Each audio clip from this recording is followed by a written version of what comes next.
एक बार की बात है, गौतम बुद्ध अपने शिष्यों के साथ बैठे हुए थे और उन्हें कुछ समझा रहे थे। बुद्ध के सभी शिष्य बड़े ध्यान से बुद्ध की बात सुन रहे थे।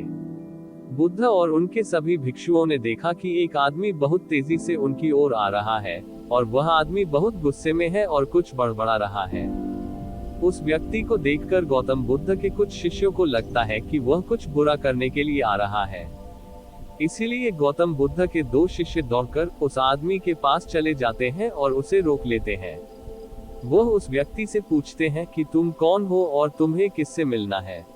वह व्यक्ति गौतम बुद्ध के शिष्यों से कहता है, मेरे रास्ते से दूर रहो, आज मैं इस बुद्ध को ही सबक सिखाऊंगा। उस व्यक्ति की बातें सुनकर गौतम बुद्ध के शिष्य उस व्यक्ति को शांत करने की कोशिश करते हैं, लेकिन वह व्यक्ति शांत नहीं होता है। बुद्ध उस आदमी को देखते हैं और मुस्कुराते हैं। फिर उन्होंने अपने शिष्यों से कहा कि मेरे प्यारे भिक्षुओं, उसे मेरे पास आने दो क्योंकि वह मुझसे कुछ कहना चाहता है। बुद्ध के भिक्षुओं ने अपनी आज्ञा का पालन करते हुए उस व्यक्ति के मार्ग से हटाया। इसके बाद वह व्यक्ति बुद्ध के सामने खड़ा हो जाता है। जैसे ही व्यक्ति बुद्ध के पास पहुंचता है, वह बुद्ध को गालियां देना शुरू कर देता है। बुद्ध उस व्यक्ति की गालियां सुनते रहते हैं, परंतु उसे कोई भी उत्तर नहीं देते। काफी देर तक बुद्ध को गाली देने के बाद व्यक्ति मन में सोचता है कि मेरी गालियों का बुद्ध पर कोई असर नहीं हो रहा है। तभी उस व्यक्ति का गुस्सा और भी बढ़ जाता है और वह व्यक्ति बुद्ध पर थूक देता है। इसके बाद बुद्ध एक कपड़ा उठाते हैं और उस थूक को पोंछते हैं। ये देखकर गौतम बुद्ध के सभी भिक्षुक क्रोध से भर जाते हैं, लेकिन बुद्ध की अनुमति के बिना कोई भी भिक्षुक अपना क्रोध व्यक्त नहीं करता।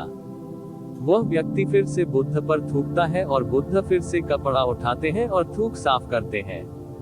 मित्र, तुम कुछ और कहना चाहते हो? बुद्ध मुस्कुराकर पूछते हैं। जैसे ही वह व्यक्ति बुद्ध का ये प्रश्न सुनता है तो वह व्यक्ति अंदर तक हिल जाता है। फिर वह व्यक्ति बुद्ध को कोई उत्तर नहीं दे पाता और तुरंत वहां से चला जाता है। बुद्ध के सभी भिक्षुओं के मन में यह सवाल उठता है कि उस व्यक्ति ने बुद्ध का इतना अपमान किया, लेकिन बुद्ध ने उस व्यक्ति से ऐसा क्यों कहा, और क्या वह कुछ और भी कहना चाहता था।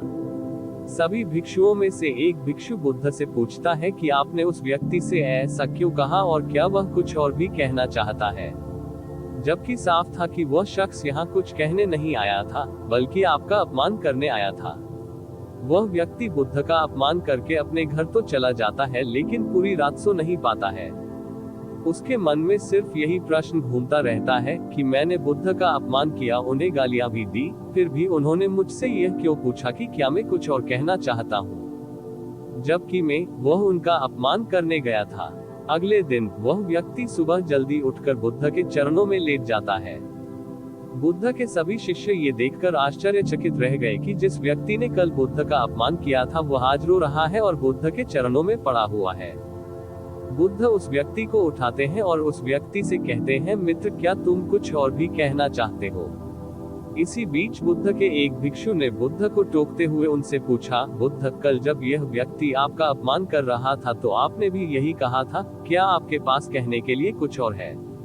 और आज यह व्यक्ति आपके सामने रो रहा है, तुम अभी भी यही कह रहे हो, इसका क्या मतलब है? बुद्ध कृपया हमें समझाए। बुद्ध ने कहा कि शब्दों की कमी है। कल भी यह व्यक्ति मुझसे कुछ कहना चाहता था, लेकिन शब्द नहीं थे, इसलिए वह क्रोधित होकर मुझ पर थूककर उस बात को मुझसे कहने का प्रयास किया, और आज भी आंसू शब्द के स्थान पर असमर्थ है जो ये कहना चाहता है। उसके बाद वह व्यक्ति बुद्ध से कहता है कि बुद्ध, मुझे क्षमा कीजिए, मैंने आपका अपमान किया है। बुद्ध कहते हैं कि तुम्हें क्षमा मांगने की कोई आवश्यकता नहीं है, क्योंकि तुमने ही क्रोध किया है और उसका दुख भी भोगा है।